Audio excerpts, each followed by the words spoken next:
ओम शांति। 27 जुलाई 2024 की साकार मुरली है। बाबा कहते हैं, मीठे बच्चे, बाप समान रहमदिल और कल्याणकारी बनो। समझदार वह जो खुद भी पुरुषार्थ करे और दूसरों को भी कराए। प्रश्न: तुम बच्चे अपनी पढ़ाई से कौन सी चेकिंग कर सकते हो? हमारा पुरुषार्थ क्या है? उत्तर: पढ़ाई से तुम चेकिंग कर सकते हो कि हम उत्तम पाठ बजा रहे हैं या मध्यम या कनिष्ठ। सबसे उत्तम पाठ उनका कहेंगे जो दूसरों को भी उत्तम बनाते हैं, अर्थात सर्विस कर ब्राह्मणों की वृद्धि करते हैं। तुम्हारा पुरुषार्थ है पुरानी जूती उतार नई जूती लेने का, अर्थात इस पुराने शरीर को त्यागने का और नई दुनिया में नए चोले में जाने। जब आत्मा पवित्र बने तब उसे नई पवित्र जुत्ती अर्थात कि शरीर मिले। ओम शांति। बच्चे दो तरफ से कमाई कर रहे हैं। एक तरफ है याद की यात्रा से कमाई और दूसरी तरफ है 84 के चक्र के ज्ञान का सिमरन करने से कमाई। इसको कहा जाता है डबल आमदनी। और अज्ञान काल में होती है अल्पकाल क्षण भंगुर सिंगल आमदनी। ये तुम्हारी याद की यात्रा की आमदनी बहुत बड़ी है। आयु भी बड़ी हो जाती है, पवित्र भी बनते हैं, सभी दुखों से छूट जाते हो। बहुत बड़ी आमदनी है। सतयुग में आयु भी बड़ी हो जाती का नाम नहीं, क्योंकि वहां रावण राज्य ही नहीं। अज्ञान काल में पढ़ाई का अल्पकाल का सुख रहता है और दूसरा पढ़ाई का सुख अर्थात शास्त्र पढ़ने वालों, उनसे फॉलोअर्स को कुछ फायदा नहीं। फॉलोअर्स तो है भी नहीं, क्योंकि वह तो न ड्रेस आदि बदलते न घर बार छोड़। फॉलोअर्स कैसे कह सकते? फॉलोअर्स माना फॉलो करने वाले। जब फॉलो ही नहीं किया तो बाबा पूछते फॉलोअर्स कैसे? वहां तो शांति पवित्रता सब है। नई दुनिया सतयुग में। यहाँ अपवित्रता के कारण हर घर में कितनी अशांति को मत मिलती है ईश्वर की। अभी तुम अपने बाप को याद करो, अपने को ईश्वरीय गवर्नमेंट समझो, परंतु तुम हो गुप्त। दिल में कितनी खुशी होनी चाहिए। अभी हम हैं श्रीमत पर, उनकी शक्ति से सतोप्रधान बन रहे हैं। यहाँ तो कोई राज्य भाग्य लेना नहीं। हमारा राज्य भाग्य होता ही है नई दुनिया में। अभी उसका मालूम पड़ा है। इन लक्ष्मी नारायण के 84 जन्मों की कहानी तुम बता सकते हैं सभी। है हाजी बाबा। कल कोई भी मनुष्य मात्र हो, कैसा भी कोई पढ़ाने वाला हो, परंतु एक भी ऐसे कह नहीं सकेंगे कि आओ ये 84 जन्मों की कहानी नहीं पता तो कैसे बता। तुम्हारी बुद्धि में अब स्मृति रहती है, विचार सागर मंथन भी करते हो। अब तुम हो ज्ञान सूर्यवंशी, फिर सतयुग में कहा जाएगा विष्णुवंशी। ज्ञान सूर्य प्रगटा अज्ञान अंधेर विनाश। इस समय तुम्हें ज्ञान मिल रहा है, ज्ञान से ही सदगति होती है। आधा कल ज्ञान चलता है, फिर आधा कल्प अज्ञान हो जाता है। ये भी ड्रामा की नोंद है। तुम अभी समझदार बने हो। जितना जितना तुम समझदार बनते हो, औरों को भी आप समान बनाने का पुरुषार्थ करते हो। तुम्हारा बाप रहम दिल कल्याणकारी है, तो बच्चों को भी बनना है। बच्चे कल्याणकारी न बने तो उनको क्या कहेंगे? गायन भी है ना, हिम्मते बच्चे मददे बाप, ये भी ज़रूर चाहिए, नहीं तो वर्षा कैसे पाएँगे? सर्विस अनुसार तो वर्षा पाते हो, ईश्वरीय मिशन हो ना, जैसे क्रिश्चियन मिशन, इस्लामी मिशन होती, वह अपने धर्म को बढ़ाते, तुम अपने ब्राह्मण धर्म और दैवी धर्म को बढ़ाते हो। ड्रामानुसार तुम बच्चे ज़रूर मददगार बनेंगे। कल्प पहले तो पाठ बजाया था, ज़रूर बजाएँगे। तुम देख रहे हो हर एक अपना उत्तम मध्यम कनिष्ठ पाठ बजा रहे। सबसे उत्तम पाठ वह बजाते जो उत्तम बनाने वाला है। सभी को बाप का परिचय देना है और आदि मध्य अंत का राज समझाना। ऋषि मुनि आदि भी नेति नेति कहते गए और फिर कह देते सर्वव्यापी और कुछ नहीं जानते। रामानुसार आत्मा की बुद्धि ही तमो प्रधान बन जाती, शरीर की बुद्धि नहीं कहेंगे। वचन कर्म तो हम शरीर में आने के बाद में करते, आत्मा में तो जैसे हम कहते हैं कि मन बुद्धि संस्कार, ये आत्मा की तीन सूक्ष्म शक्ति, आत्मा में ही मन बुद्धि के अच्छी रीति समझकर और फिर बच्चों को चिंतन करना है, फिर समझाना होता है। वो लोग शास्त्र आदि सुनाने के लिए कितने दुकान निकाल बैठे, तुम्हारी भी दुकान है। बड़े बड़े शहरों में बड़े दुकान चाहिए, बड़े सेंटर्स चाहिए। बच्चे जो तीखे होते हैं उनके पास खजाना बहुत रहता है, ना खजाना नहीं है तो दे भी नहीं सकते हैं। धारणा नंबरवार होती, बच्चों को अच्छी रीति धारणा करनी है जो किसी को समझा सके। बात कोई बड़ी नहीं है, सेकंड की बात, बाप से वर्षा लेना। तुम आत्माएं बाप को पहचान गए हो, बेहद के मालिक। मालिक भी नंबरवार होते, राजा भी मालिक, प्रजा भी कहेगी हम भी मालिक। अभी सब कहते हैं ना हमारा भारत, तुम भी कहते हो श्रीमत पर हम अपना स्वर्ग स्थापन कर रहे, फिर स्वर्ग में भी राजधानी है, अनेक प्रकार के दर्जे है, पुरुषार्थ करना चाहिए ऊंच पद पाने का। आप कहते हैं जितना अभी पुरुषार्थ कर पद पाएंगे वही कल्प कल्पांतर के लिए। इम्तिहान में कोई की मार्क्स हो जाती है तो फिर कम हो जाती है इम्तिहान मार्क्स, तो फिर हार्ट फेल भी हो जाते, ये तो है बेहद की बात। पूरा पुरुषार्थ नहीं किया तो फिर दिल शिकस्त भी होंगे, सजा भी खानी पड़ेगी। उस समय कर ही क्या सकेंगे? कुछ भी नहीं। आत्मा क्या करेगी? वो लोग तो जीव घात करते डूब मरते, इसमें घात आदि की बात नहीं। आत्मा का तो घात होता नहीं, अविनाशी है। बाकी शरीर का घात होता है जिससे तुम पार्ट बजाते हो, अभी तुम पुरुषार्थ करते हो। ये पुरानी जुत्ती उतार, हम दैवी नई, हाँ हम नई दैवी जुत्ती ले ले, ये कौन कहते हैं? आत्मा। जैसे बच्चे कहते हैं ना हमको नया कपड़ा दो, आत्माओं को भी नया कपड़ा चाहिए। बाप कहते हैं हरी आत्मा नई बने तो शरीर भी नया चाहिए, तब शोभा है। आत्मा के पवित्र होने से पांच तत्व भी नए बन जाते हैं। आत्मा पवित्र होती तो नहीं, पांचों ही तत्व नए। पांच तत्वों का ही तो शरीर बनता है ना। जब आत्मा सतो प्रधान है तो शरीर भी सतो प्रधान मिलता है। आत्मा तमो प्रधान, शरीर भी तमो प्रधान।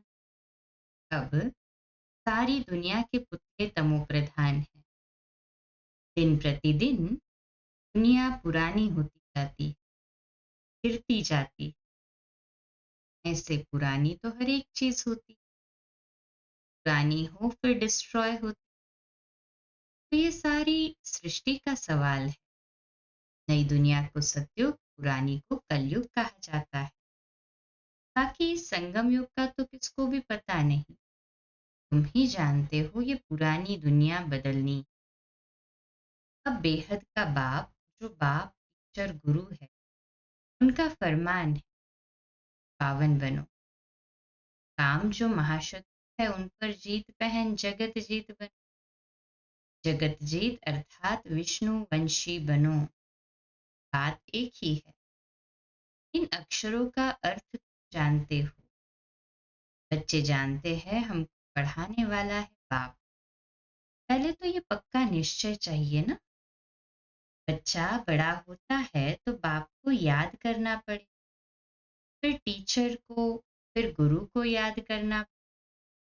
भिन्न भिन्न समय पर तीनों को याद करेंगे।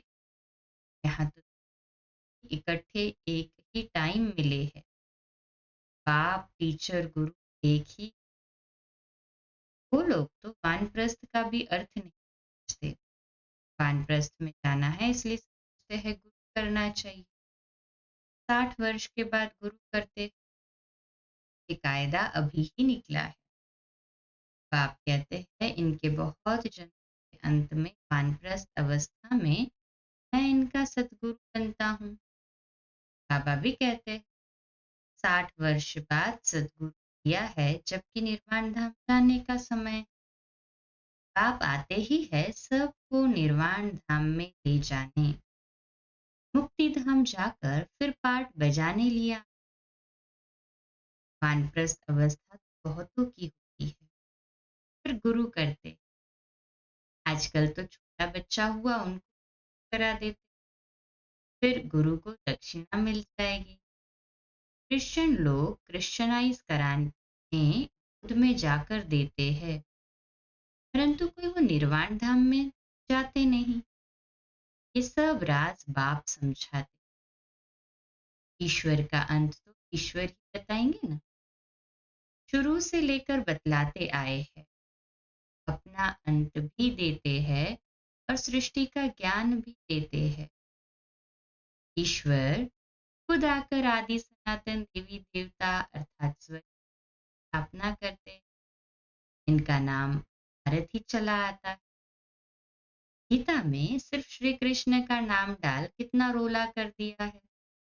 ये भी ड्रामा है, हार और जीत का खेल है। इसमें हार जीत कैसे होती ये बाप बिगड़ तो बता न सके। ये लक्ष्मी नारायण भी नहीं जानते कि हमको फिर हार खानी। ये तो सिर्फ तुम ब्राह्मण ही जानते, कभी नहीं जानते। बाप ही आकर तुमको ब्राह्मण से देवता बनाते। हम सो का अर्थ बिल्कुल अलग है, ओम का अर्थ अलग है। मनुष्य तो बिगर अर्थ जो आया वो कह देते। अभी तुम जानते हो कि कैसे नीचे गिरते हैं फिर चढ़ते हैं। ये ज्ञान अभी तुम बच्चों को मिलता है। रामानुसार फिर कल्प बाद बाप ही आकर बताएंगे। जो भी धर्म स्थापक है आकर फिर अपना धर्म अपने समय पर स्थापन करेंगे। नंबरवार पुरुषार्थ अनुसार नहीं करेंगे, नंबरवार समय अनुसार आकर अपना अपना धर्म स्थापन करते हैं। धर्म स्थापन ये एक बाप ही समझाते हैं कैसे ब्राह्मण सूर्यवंशी चंद्रवंशी डिनाइस्टी स्थापन करता हूँ। तुम हो ज्ञान सूर्यवंशी जो फिर विष्णुवंशी बनते। अक्षर बड़ी खबरदारी से भूल न निकाले। तुम जानते हो ये ज्ञान का एक एक महावाक्य रत्न हीरे है। बच्चों में समझाने की बहुत फाइननेस। कोई अक्षर भूल से निकल जाए तो फट से राइट कर समझाना चाहिए। सबसे कड़ी बाप को भूलना। बाप फरमान करते हैं माम एकम याद करो, ये भूलना नहीं। आप कहते हैं तुम बहुत पुराने आशिक हो, सब आशिकों का एक माशूक। वह तो एक दो की शक्ल पर आशिक माशूक माशूक एक। वह एक कितने आशिकों को याद करेंगे? अनेकों को। एक को याद करना तो सहज है, एक कैसे अनेकों को याद करें? बाबा को कहते हैं, बाबा हम आपको याद करते हैं। आप हमको याद करते हैं? अरे, याद तुमको करना है पति से पावन होने के। मैं थोड़ी पतित हूँ जो याद करूँ। तुम्हारा काम है याद करना, क्योंकि पावन बनना है। जो जितना याद करते हैं और अच्छी रीति सर्विस भी करते हैं, तो धारणा होती। याद की यात्रा बहुत डिफिकल्ट है, इसमें ही युद्ध चलती। ताकि ऐसे नहीं कि 84 का चक्र तुम जाएंगे। ये कान सोने का बर्तन चाहिए, जितना तुम याद करेंगे उतना अच्छी होगी। कान सोने का बर्तन, ग्रास्पिंग पावर। बाबा कहे और तुरंत अपनाना चाहिए। धारणा अच्छी होगी, इसमें ताकत रहेगी। इसलिए कहते हैं याद का जौहर चाहिए। ज्ञान से कमाई है, याद से सर्व शक्तियां मिलती है नंबरवार। तलवारों में भी नंबरवार जौहर का फर्क होता है ना। तो है स्थूल बातें। मूल बात बाप एक ही कहते हैं, अलफ को याद करो। दुनिया के विनाश के लिए ये एक एटॉमिक बॉम्ब जाकर रहेगा और कुछ नहीं। उसमें न सेना चाहिए न कैप। आजकल तो ऐसा बनाया है जो वहां बैठे बैठे बॉम्ब छोड़े। तुम यहाँ बैठे बैठे राज्य लेते हो, वहां बैठे बैठे सबका विनाश करा देंगे। तुम्हारा ज्ञान और योग, उनका मौत का सामान इक्वल हो जाता है। ये भी खेल है। एक्टर्स तो सब है ना। दिमाग पूरा हुआ है। आप ही आकर अपना और रचना के आदि मध्य अंत का परिचय देते हैं। अब बाप कहते हैं व्यर्थ की बातें नहीं सुनो, इसलिए हियर नो इविल। इसका चित्र बनाया है। आगे बंदर का बनाते थे, अब मनुष्य का बनाते हैं, क्योंकि मनुष्य की है। सीरत बंदर जैसी है, इसलिए भेंट करते। अभी तुम किसकी सेना हो? शिव बाबा की। बंदर से तुम मंदिर लायक बना रहे। कहाँ की बात कहाँ ले गए हैं? बंदर कोई पुल आदि बांध सकता है क्या? ये सब है दंत कथाएं। कभी भी कोई पूछे शास्त्रों को तुम मानते हो, बोलो वाह। ऐसा कौन होगा जो शास्त्रों को नहीं मानेगा? हम सबसे जास्ती मानते। ये इतना नहीं पढ़ते हो जितना हम पढ़ते हैं। आधा कल्प हमने पढ़े हैं। स्वर्ग में शास्त्र भक्ति की कोई चीज तो नहीं होती। इतना सहज बाप समझा, फिर भी आप समान बना नहीं। बच्चों आदि के बंधन के कारण कहाँ निकल नहीं सकते। ये भी ड्रामा ही कहेंगे ना। आप कहते हैं 15 दिन इसलिए फिर आप समान बनाने लग जाना चाहिए। जो बड़े बड़े शहर है, कैपिटल में घेराव डालना चाहिए, तो फिर उनका आवाज निकलेगा। बड़े आदमी बिगर कोई का आवाज निकल न सके। जोर से घेराव डालो तो फिर बहुत आएंगे। बाप के डायरेक्शन में है। अच्छा, मीठे मीठे दे बच्चों को माता पिता बाप दादा का याद प्यार। रूहानी बाप की रूहानी बच्चों को नमस्ते। हम रूहानी बच्चों की रूहानी बाप दादा प्यार, गुड मॉर्निंग और नमस्ते। वाह बाबा वाह, शुक्रिया बाबा, शुक्रिया। धारणा के अनुसार है पहली पॉइंट, ज्ञान और योग से अपनी बुद्धि को रिफाइन बनाना है। बाप को भूलने की भूल कभी नहीं करनी। आशिक बन माशूक को याद करना है। दूसरा पॉइंट, बंधन मुक्त बन आप समान बनाने की सेवा करनी, मुझ पद पाने का पुरुषार्थ करना है।